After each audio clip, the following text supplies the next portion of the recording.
Buenos días, hermanos, que Dios los bendiga en este primer domingo del mes de agosto de este año, ¿verdad? Vamos a retomar en este día nuestro estudio del libro de Gálatas, que estamos viendo como es costumbre hacerlo en nuestra congregación. Bien, hermanos, para empezar quiero contarles una historia. Sucede que una pareja que tuvo a su primer hijo decidió hacer una fiesta para compartir su alegría con amigos, familiares, bueno, y toda la comunidad que conocían, ¿verdad? Ahora, llegado el día, los invitados empezaron a llegar. Había mucha gente. Había comida, había bebida y también había música. El bullicio de la fiesta estaba lleno de risas y de charlas amenas entre los invitados.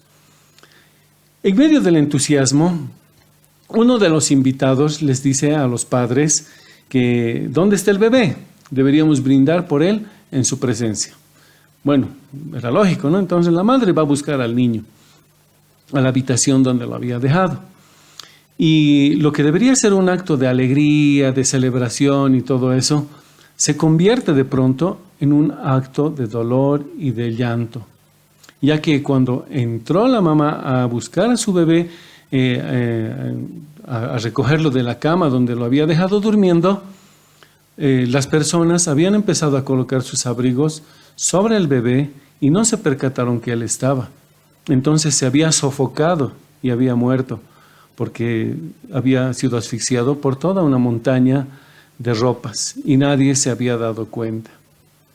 ¿Saben, hermanos, qué trágico puede ser cuando dejamos de lado las cosas importantes y nos empezamos a enfocar en otras cosas que no tienen importancia, pero que deforman o reemplazan a lo que realmente importa? Y esto puede ser muy peligroso. ¿Saben? Cuando el apóstol Pablo escribía esta carta, entendía esto. Como hemos estado estudiando en las anteriores semanas, en los anteriores meses, los hermanos de Galacia no solamente habían dejado lo principal y lo maravilloso, que es el Evangelio de Cristo, sino que lo habían reemplazado por un sistema adulterado donde el sacrificio de Cristo no era suficiente, sino que era necesario incluir ritos y ordenanzas que las personas deberían cumplir. Es decir, añadir cosas que no salvan, solo distraen y que en verdad solo enaltecen al final de cuentas el orgullo humano, tapando y asfixiando la gracia de Cristo con un montón de ropas de buenas obras y ordenanzas. En los versículos que vamos a estudiar ahora, veremos un reclamo muy íntimo y personal que Pablo hace a aquellos hermanos amados que se habían apartado de la gracia de Dios por hacer caso a falsos maestros y a otras enseñanzas. Notaremos ahora dos dolorosas cosas que el olvidar la gracia de Dios, que dejar de lado la gracia de Dios pueden causar. Pero primero vamos a orar. Oremos. Señor, te agradecemos por este día. Te agradecemos por que, Señor, tú nos cuidas, tú nos amas, tú sigues, Señor, gobernando sobre todas las cosas. Nada se escapa de tu voluntad ni de tu soberanía. Y confiados en eso, venimos ante ti para escuchar tu palabra. Señor, yo te ruego que me utilices como entendiendo que soy totalmente incapaz de mostrar tu maravillosa gracia como debería, pero que, Señor, sea un reflejo de lo maravilloso que tú eres. Te lo pido, Señor, en Cristo Jesús. Amén. Bien, hermanos, la pregunta que vamos a responder este día es: ¿qué pasa cuando dejamos de lado la gracia de Dios? Y vamos a tener dos simples palabras como respuestas. En primer lugar, olvido, y en segundo lugar, ingratitud. Veamos la primera pregunta, o la primera respuesta más bien, a nuestra pregunta: ¿qué pasa cuando dejamos la gracia de Dios? Olvido. Vamos a leer para ellos los versículos 12 al 15 del capítulo 4 de la carta de Pablo a los Gálatas. La palabra del Señor dice: Os ruego, hermanos, que os hagáis como yo, porque yo también me hice como vosotros. Ningún agravio me habéis hecho, pues vosotros sabéis que a causa de una enfermedad del cuerpo os anuncié el Evangelio al principio, y no me despreciasteis, ni desechasteis por la prueba que tenía en mi cuerpo. Antes bien me recibisteis como un ángel de Dios, como a Cristo Jesús. ¿Dónde pues está esa satisfacción que experimentabais? Porque os doy testimonio de que si hubieseis podido, os hubieseis sacado vuestros propios ojos para dármelos. Eso es lo que dice la palabra hasta el versículo 15. Ahora, cuando Pablo les dice a los Gálatas que se hagan como él, debemos recordar que solo versículos antes, en el versículo 9, Pablo les pregunta por qué quieren volverse a esclavizar, en este caso ahora, a la religión judía, sujetos a un sistema de obras para alcanzar el favor de Dios, menospreciando el sacrificio de Cristo, y no como Pablo les explicó que las ordenanzas que Dios les dio, lo que en realidad hacen es exponer la absoluta incapacidad humana para alcanzar el perdón de Dios, y que en realidad es como un ayo, un guía que nos lleva a la obra de Cristo en la cruz, quien con su muerte paga nuestra condena, ya que por obras nadie puede ser salvo, porque no son suficientes. Ahora, recordemos que Pablo era un fariseo que salió de ese sistema cuando entendió que el Evangelio de Cristo lo liberaba y le otorgaba completo perdón de sus pecados, no por obras, sino por gracia, que es lo que compartió con las personas allá en Galacia, quienes entendieron y aceptaron esto con mucha alegría, pero que ahora lo olvidaron, porque hicieron caso a los judaizantes, a falsos maestros, a falsas enseñanzas, quienes los quieren llevar nuevamente a un sistema de esclavitud que no salva y que en realidad en el fondo exalta el orgullo humano de sentirse y mostrarse como alguien superior a los demás por las cosas que ellos hacían. Ahora, ese es el motivo por el cual Pablo les reclama y les dice: yo me hice como uno de ustedes, gentiles, siendo judío, para compartirles el Evangelio, porque en Cristo era libre de hacerlo. Ahora les pido que vuelvan a esa libertad y no se esclavicen de nuevo a un sistema que es inútil, que no salva. Y es que el corazón humano, hermanos, aún después de conocer a Cristo, siempre tiene la tentación de exaltarse por cualquier motivo que nos haga sentir especiales, superiores ante los demás. Incluso puede ser poder, riqueza, estudios, habilidades, una supuesta espiritualidad, incluso estudios teológicos. Por ello, saben, hermanos, en algunos seminarios, muchas veces los directores advierten a los estudiantes nuevos diciéndoles lo siguiente. Les dicen: cuando llegan, jóvenes, vienen con un corazón grande, pero con una mente pequeña. Pero tengan cuidado, que cuando salgan, no salgan con una mente grande y un corazón pequeño. Saben, hermanos, los judaizantes, sus enseñanzas eran un excelente caldo de cultivo para el pecado del orgullo, de sentirse superiores. Y esto había contaminado a los hermanos. Y lo triste es que los hermanos de Galacia, por seguir eso, habían olvidado la manera en que recibieron el Evangelio y de quién lo recibieron. Ahora, en el versículo 6 de este capítulo también, Pablo les recordó a los Gálatas que antes adoraban a cualquier otra cosa que no era Dios, que no salva ni satisfacía sus almas, y que ahora, después de haber conocido al Señor, habían dejado la gracia suficiente de Cristo y estaban adoptando otro sistema que tampoco salva ni satisface. Cuando Pablo dice que fue a Galacia a predicarles el Evangelio por causa de una enfermedad, esto es bien interesante, ¿no? Porque cómo Dios utiliza las cosas. Ahora, según los comentaristas, es posible, dicen, que Pablo haya contraído algún tipo de enfermedad como la malaria o algo parecido, que probablemente también afectaba a sus ojos, y que en Galacia era el lugar que tenía más probabilidades de sanar. Por eso fue ahí. Pero Pablo les tiene que recordar a estos hermanos la manera en que los recibieron a pesar de su estado.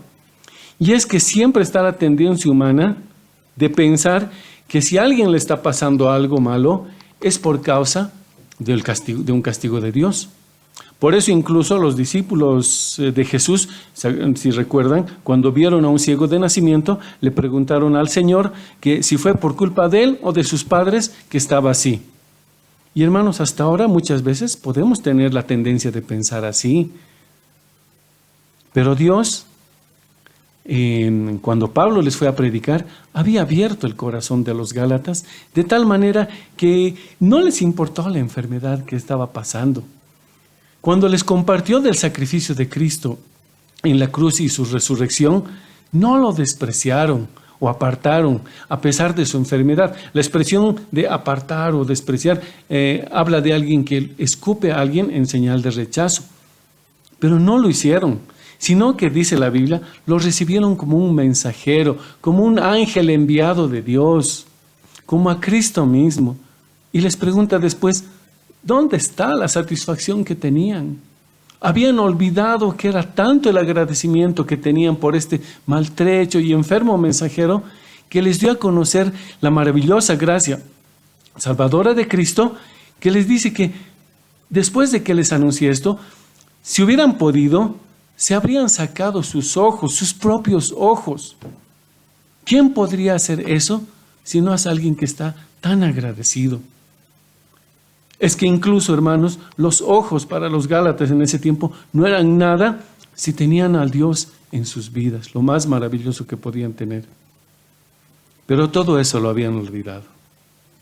Cual hijos ingratos, los hermanos de Galacia estaban cambiando, pero estaban cambiando para mal. Se olvidaron de esa alegría sencilla, sincera y llena de agradecimiento y se estaban volviendo de alguna manera soberbios, orgullosos, como los nuevos maestros que habían estado adoptando. Olvidaron que cuando Pablo les predicó el Evangelio, les mostró que nadie podía alcanzar el favor de Dios con buenas obras, ni con riquezas, ni influencia, poder o cualquier otra cosa que los hombres pudieran ofrecer. Se alegraban porque a los pies de la cruz todos los seres humanos estamos nivelados, sean hombres, mujeres, pobres, ricos, poderosos, todos. El campesino, el esclavo, el hijo, el padre, el anciano, el joven, el rey o el vasallo, todos ante la cruz estamos al mismo nivel y todos podemos alcanzar la salvación que Dios ofrece por gracia en su Evangelio. No es necesario tener algo que ofrecer porque no tenemos nada. Pero Dios en su misericordia ofrece a todos su salvación por gracia, gratuitamente, aunque costó mucho. Y eso, ¿cómo no nos va a llenar de alegría si está al alcance de todos? Cualquiera puede ser salvo si reconoce a Cristo como su Salvador. Pero saben, todo esto lo habían olvidado, habían cambiado. Saben, hermanos, cuando leía este pasaje, me recordó cuando conocí al Señor. Era en un campamento a orillas del lago Titicaca, un campamento cristiano. Recuerdo que cuando retornamos a la ciudad después de 4 días, subí caminando con mi mochila a mi casa con tanta alegría que al llegar, lo primero y único que quería era encontrar una Biblia para leer en mi casa. Pude encontrar una maltrecha. Y no saben, hermanos, lo alegre que me puse cuando mi esposa, que en ese tiempo era mi novia, al día siguiente cuando la visité, me regaló una. Es esta. La tengo hasta ahora, le tengo mucho cariño. Pero saben, hermanos, recuerdo también que al pasar el tiempo, cuando los líderes de la iglesia me estaban perfilando para ser parte del grupo de los líderes de los jóvenes de la iglesia donde asistía, empecé a cambiar. Y recuerdo una vez que me pidieron que comparta la palabra en la reunión de jóvenes.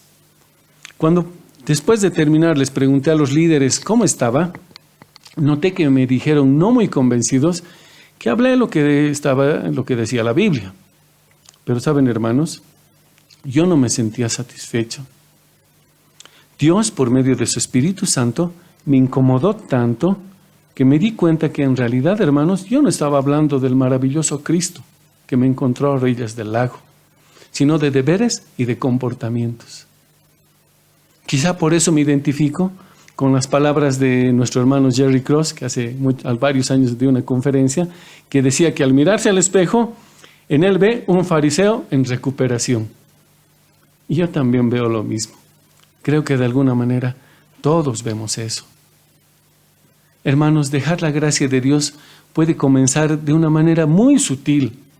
Poco a poco nos podemos alejar de ella y comenzamos a abrazar un pensamiento, una doctrina que no tiene nada que ver con la gracia de Dios. Y nos olvidamos de la manera como el Señor nos encontró, de los mensajeros que puso en nuestras vidas y el amor que nos mostraron.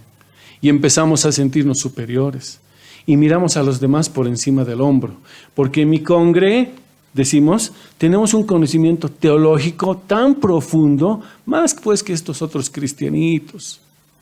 O algunos otros dicen, no, pues en mi iglesia no sabes lo que hacemos cosas que nadie más hace, es que tenemos una unción especial.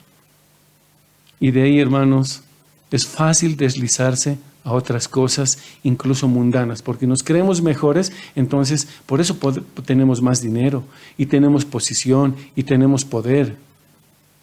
Y pensamos que lo que tenemos nos hace mejor que los otros. Olvidamos que a los pies de la cruz, toda la humanidad está al mismo nivel, que todos estamos perdidos, y todos necesitamos la misma salvación de nuestro bendito Cristo. ¿Qué pasa cuando dejamos la gracia de Dios? 1, olvido. Y en segundo lugar, ingratitud. Vamos a leer los versículos 16 al 20. Dice la palabra: ¿me he hecho, pues, vuestro enemigo por deciros la verdad? Tienen celo de vosotros, está hablando de los falsos maestros. Tienen celo de vosotros, pero no para bien, sino que quieren apartaros de nosotros para que vosotros tengáis celos por ellos. Bueno es mostrar celo en lo bueno siempre, y no solamente cuando estoy presente con vosotros. Hijitos míos, por quienes vuelvo a sentir dolores de parto hasta que Cristo sea formado en vosotros.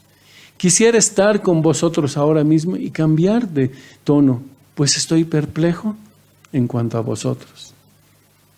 Claro, estaba perplejo. Había sentido tanta ingratitud.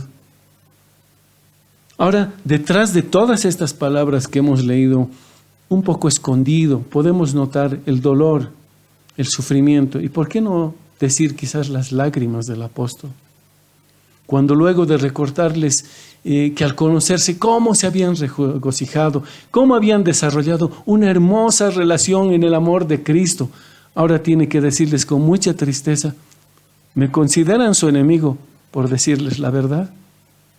Qué triste, ¿verdad? ¿Y es que acaso alguien que te ama de verdad no te dirá la verdad aunque te moleste? Porque desea tu bien. Y él lo decía con tanto amor. Pablo luego continúa descubriendo la astuta manera en que actuaban estos falsos maestros. Él dice, tienen celo de ustedes, pero no para bien.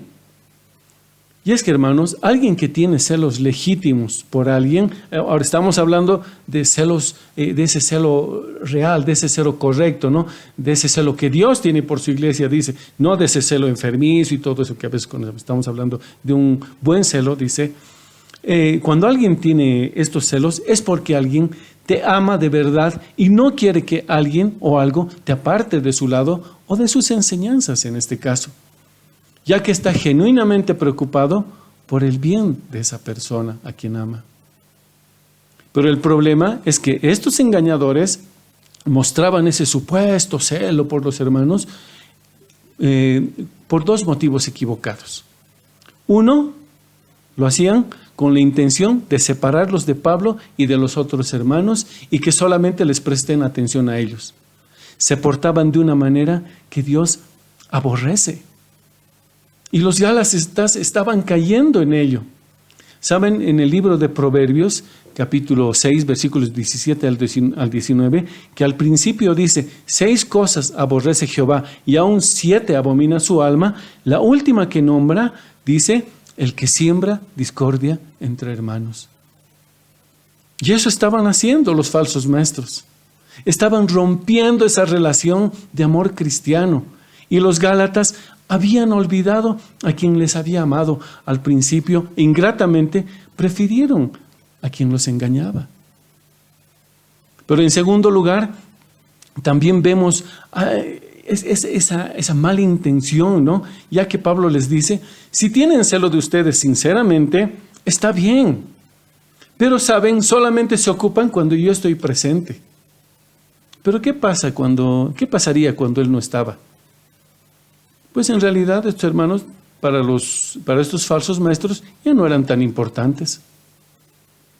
Y lo más triste, que los hermanos de Galacia habían aceptado esa situación, como dicen, de ser plato de segunda mesa, de ser las sobras, que solo son importantes cuando Pablo está presente para desacreditar sus enseñanzas de la salvación solo por gracia, pero que luego volverían a ser los de segunda categoría cuando Pablo se fuera. Qué doloroso para Pablo y qué ingratitud de parte de estos hermanos de Galacia. Los tratan como gente de segunda, no como Pablo, que los ama y los considera a él y a toda la iglesia y a todos los hermanos como la hermosa novia de Cristo. Y estas personas van tras los engañadores y no con quienes los aman de verdad. Y aún así, los llama cariñosamente hijitos, por quienes vuelve a sentir, dice, dolores de parto. La primera vez cuando seguro y estaba medio enfermo y llegó a predicarles el evangelio, oraba por ellos para que Dios alumbrara el entendimiento y reconozcan la salvación por medio del evangelio de Cristo, rescatándolos de su culto a los ídolos. Y ahora nuevamente está con esos dolores de parto, orando para que no sean esclavizados nuevamente a un sistema ineficaz del que él mismo había salido y que volvieran a esa libertad y satisfacción completa de conocer a Cristo, de gozar de su amor, su comunión con Él, como el único y suficiente Salvador, lleno de gracia, amor y verdad. En fin, lo que deseaba era que Cristo sea formado en ellos, como Cristo se estaba formando en el apóstol, en su vida. ¿Cuánto los amaba Pablo, a pesar de la ingratitud de estos hermanos? Saben, hay una vieja canción, a mí me encantan las canciones antiguas cristianas, que habla de bellas palabras de vida, que dice: oh, contádmelas otra vez, bellas palabras de vida. Hallo en ellas consuelo y paz, bellas palabras de vida. Sí, de luz y vida, son sostén y guía. Qué bellas son, bellas palabras de vida. Y también hay un dicho que dice: no se muerde la mano del que te da de comer, ¿verdad? Pero a veces lo podemos hacer. ¿Saben cuándo? Cuando vamos tras otras modas, otras doctrinas, otros pensamientos, cuando nos enfocamos a veces en el mundo y no en Dios, y nos apartamos de la gracia de Cristo, y nos volvemos ingratos con sus mensajeros. Necesitamos volver a escuchar cada día esas bellas palabras de vida. Hermanos, nunca olvidemos de dónde fuimos rescatados, y no seamos ingratos, si es que lo estamos siendo en algún momento. ¿Qué pasa cuando dejamos la gracia de Dios? Hemos dicho solamente dos palabras: olvido e ingratitud. Saben, hace muchos años, cuando yo era un niño, y después me enteré que esta novela incluso era mucho más vieja antes de que nazca, pero recuerdo que cuando era niño, no sé de cómo, al escuchar la radio, empecé a escuchar junto a mi hermano y mi mamá, creo que también estaba ahí, una radionovela que se llamaba Corona de Lágrimas. Creo que hicieron después una película y una novela también. Ahora, como su nombre lo dice, era muy triste la novela. Se trataba de una mujer viuda llamada Refugio, que tenía 3 hijos con quienes vivía en un pequeño departamento de un barrio pobre en la Ciudad de México. Ella trabajaba de lo que podía y trabajaba en un estudio contable, rompiéndose el lomo por muchas horas, tanto así que le habían afectado mucho la vista. y lo hacía para sacar adelante a sus 3 hijos. De toda esta historia, el que me llamó la atención era el mayor, llamado Fernando. Su madre trabajó, como habíamos dicho, muy duro para que éste se titule de abogado. Eventualmente lo hace y se conoce con una muchacha de la alta sociedad cuando empieza a trabajar. Ante esta situación, este joven se avergüenza de sus orígenes. Llega a negar a su madre. Y cuando descubren dónde vive esta muchacha, ¿por qué vives ahí? Le dice un barrio pobre en ese departamento. Le dice, es que ella no es mi madre. Ella es mi nana, es la empleada, que está con problemas un poco mentales y sufre y está enferma. Entonces yo la cuido de agradecimiento. Entonces es admirado incluso por esa bondad, ¿no? Eventualmente esta persona es empleado por presión de esta muchacha en la empresa de su padre. Y finalmente llega a casarse con ella. ¿Saben? A su matrimonio no invita ni a su madre ni a sus hermanos. Aún así, refugio, con lo poco que tiene, hace un esfuerzo para enviarle un regalo a su hijo ingrato. Cuando lo reciben, es dejado de lado y lo botan a la calle, porque no era para su altura. ¿Saben qué, hermanos? Fue asombroso cómo en la trama, un hijo que al principio prometía a su madre de todo, que la va a sacar y la va a ayudar cuando tenga la posibilidad de hacerlo y cuando trabaje, olvida todo lo que ella hizo por él. Y es capaz de mostrar tanta ingratitud por la mujer que le dio todo para hacer lo que es. ¿Saben, hermanos? Dios no es una señora desamparada que hizo lo que pudo por sus hijos ingratos. Es el Rey soberano del universo. En su gracia, cuando nos vio perdidos, absolutamente incapaces de hacer algo para arreglar nuestras vidas, muertos en nuestros delitos y pecados, en su amor dio lo más hermoso de sí a nuestro amado Salvador Jesucristo, quien sin ninguna obligación, ni porque seamos algo especial, que no lo somos, tomó nuestros pecados, los carga a sus espaldas y paga por ellos en la cruz, para que podamos tener vida eterna a su lado. Si en fe y arrepentimiento vamos a sus pies en busca de perdón. Hermanos, no importa si somos ricos, pobres, sabios, inteligentes, o que pensamos que hacemos cosas que impresionan a Dios, realmente no le impresionamos. Vivimos y somos salvados solo por su gracia. No caigamos en los engaños de que por hacer o seguir algo especial tenemos otra categoría delante de Dios, hermanos. A los pies de la cruz, todos somos pecadores que estamos al mismo nivel. No importa si eres rico o pobre, seas el rey, el siervo, el sabio, el sencillo. No hay lugar para el orgullo. No hay lugar para la jactancia. Eso solo nos va a llevar a olvidarnos de lo que Cristo hizo y nos llenará de ingratitud. Todos, hermanos, cada uno de nosotros estamos igualmente necesitados de su gracia y nada más que de ella. Por ella fuimos salvados. En ella vivimos y en ella esperamos. Dios bendiga su palabra. Oremos. Señor, gracias por tus palabras, Señor. Gracias porque por medio de estas palabras del apóstol Pablo, tu hijo, también nos recuerdas a nosotros que no debemos olvidar nunca de dónde nos has sacado. Señor, gracias porque de repente en algún caso nos estás llamando la atención porque estamos desviándonos tras otra cosa. Te agradecemos, Señor, porque aún así tú nos sigues amando. Bendito seas, Dios. Gracias te damos por este tiempo, Señor, y te ruego que si alguien que no te conoce ha escuchado esta palabra y reconoce que está perdido, Señor, tú le puedas mostrar tu salvación por medio del Evangelio de Cristo. Señor, que si estamos confundidos, pensando que somos mejores o somos superiores a alguien delante de ti, Señor, saca esos pensamientos. Porque no lo somos. Por gracia estamos delante de ti y por eso te agradecemos. Bendito seas por siempre, Señor. En Cristo Jesús oramos. Amén. Queridos hermanos, que Dios los bendiga y que tengan un lindo día.